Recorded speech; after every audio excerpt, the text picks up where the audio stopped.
সত্যজিৎ রায়ের বেশি ছবিতে নায়ক হিসাবে অভিনয় করেছেন সৌমিত্র।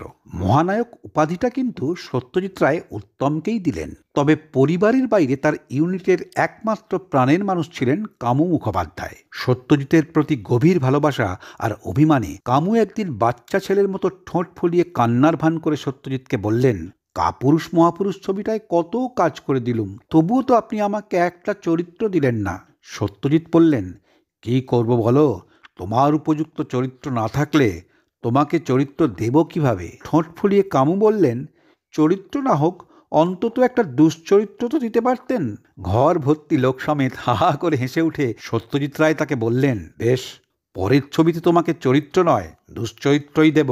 যেভাবে উত্তমকে সত্যজিৎ রায় বলেছিলেন, নায়ক চরিত্রের জন্য আমার নজরে আর কেউ নেই, সেভাবেই সত্যজিৎ রায় নায়ক ছবিতে প্রীতি সরকারের চরিত্র কামুকে দিয়ে বললেন, চরিত্র নয়, তোমাকে দুশ্চরিত্রই দিলাম।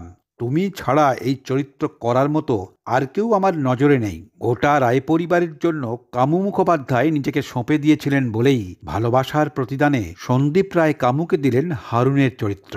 কামু বললেন, এতদিন দুশ্চরিত্র করেছি, এই প্রথম একটা চরিত্র পেলাম।